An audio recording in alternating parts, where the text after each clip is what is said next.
I want to live boldly. I discovered this on a Maine to Key West bicycle tour. I cycled and camped solo, covering 2,800 miles over 58 days. When I returned, I felt like I was living in another man's house. I decided to paint my home in colors that reflect my new sense of adventure.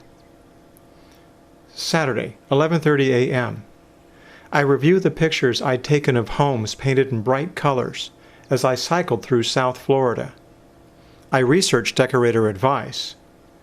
When you choose Caribbean colors, you must be bold.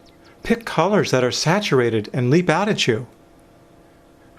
Yeah, what will the neighbors think? What if I left for a weekend and came back and found it spray-painted white, windows and all?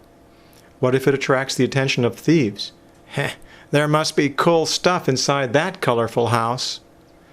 What if I hate the colors, but leave them for a year so I don't waste the paint? I ignore my fears.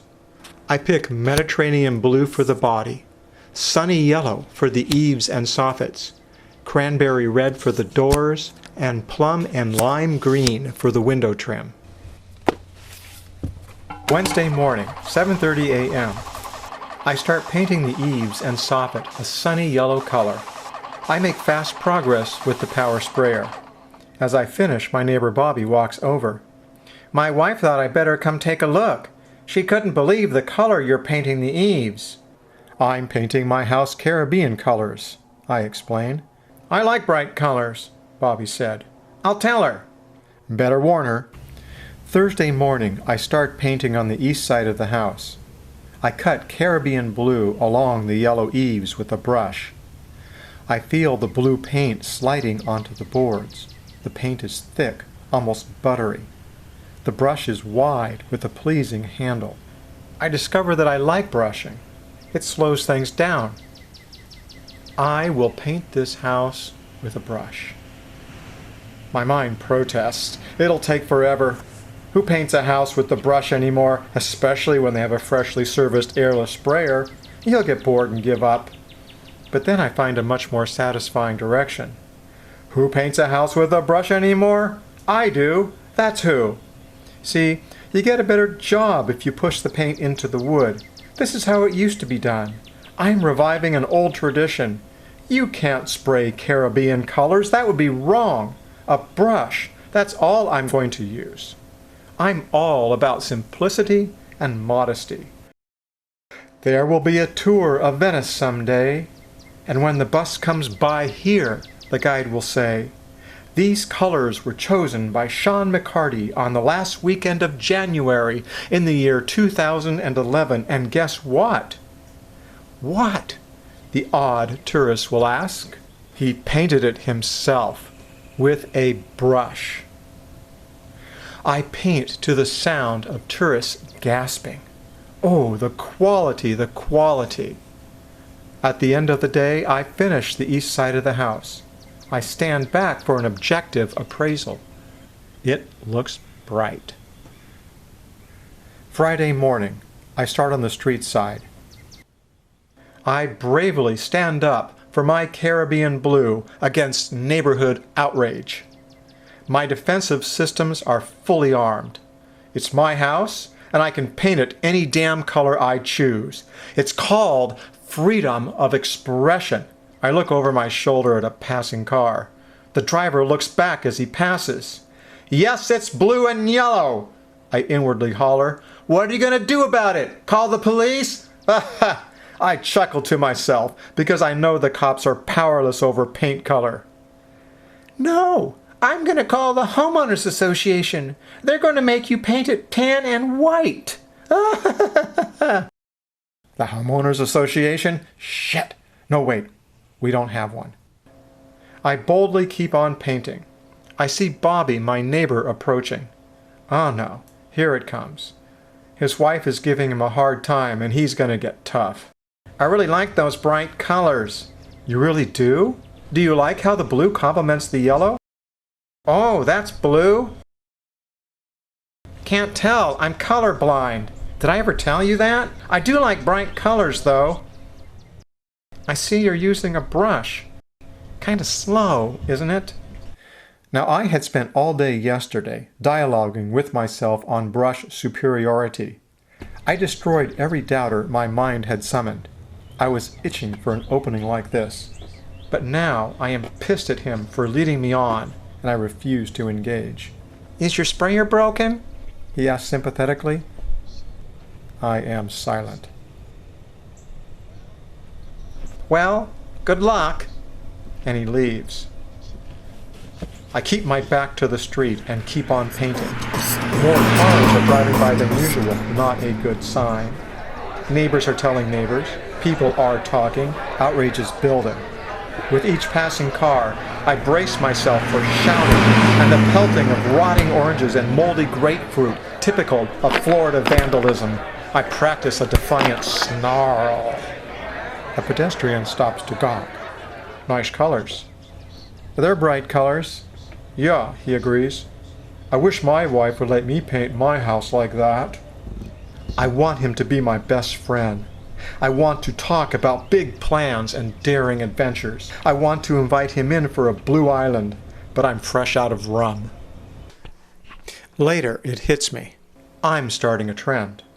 When the tour bus comes through Venice, all the homes will be painted Caribbean style. The statue of me will say, "A visionary who led Venice out of darkness into color." I'll be holding a paintbrush and gazing at a distant horizon. Distracted, I drip paint on the driveway. I'm about to berate myself when, wow, a higher meaning is revealed. See how the drips of blue paint lie on the concrete driveway, ladies and gentlemen.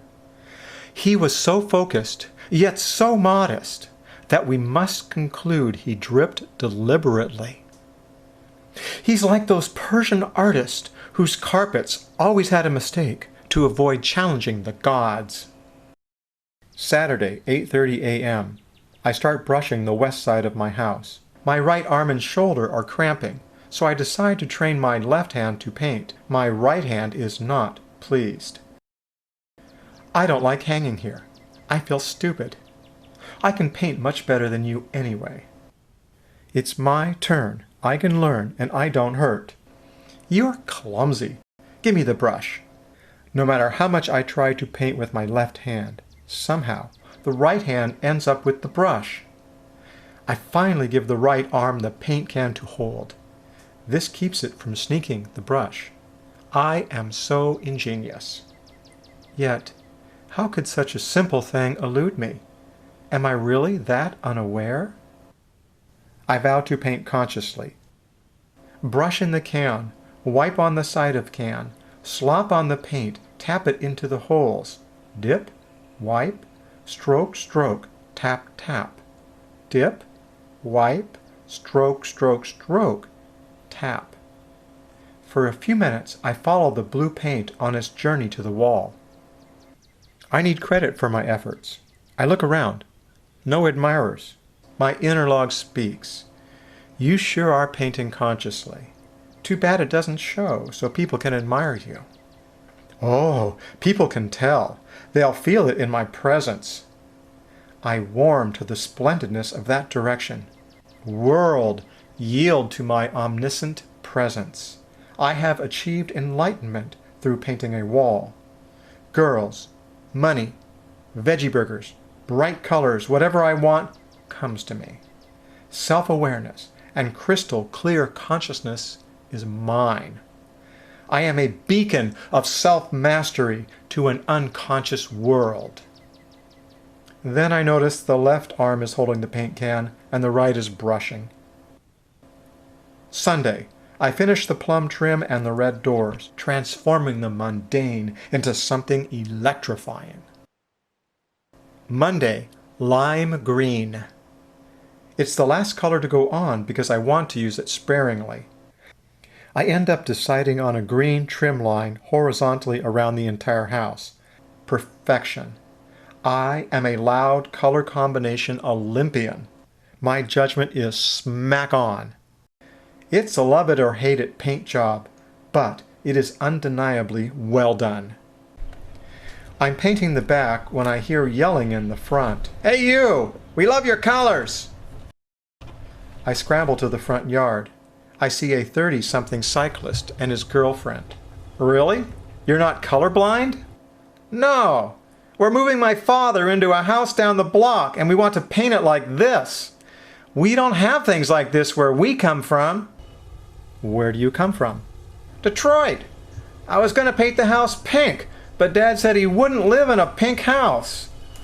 Uh-huh, I said, but he would love a house like this. My sarcasm goes unnoticed. He seems gullible, and his girlfriend is cute.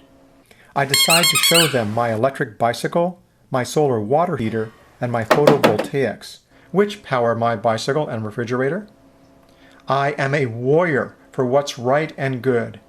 I conclude the tour with my home's entry floor, made from leftover tiles, and the shiny rocks are from my fish tank. They make cooing noises and leave. I return to painting.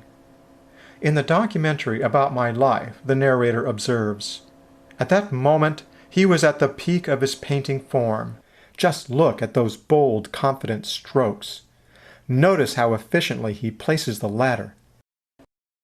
He just switched hands. He's now painting with his left hand."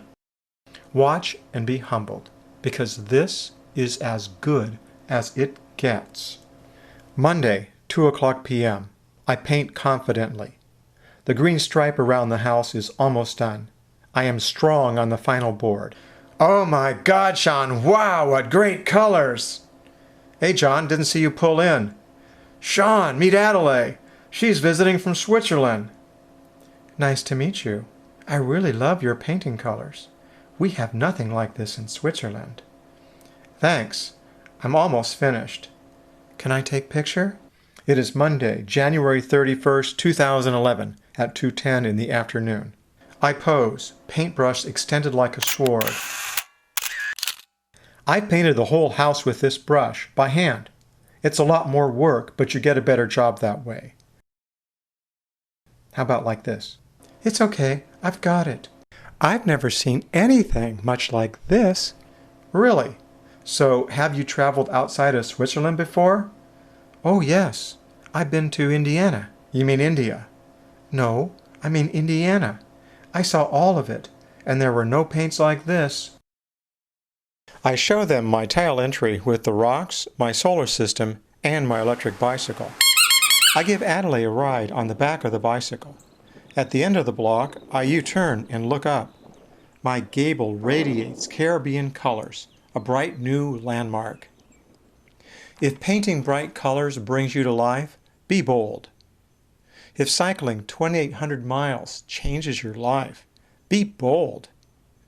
When your inner chatterbox warns you of all those dangers, press on. It's Monday, 5:00 p.m. Time to be bold.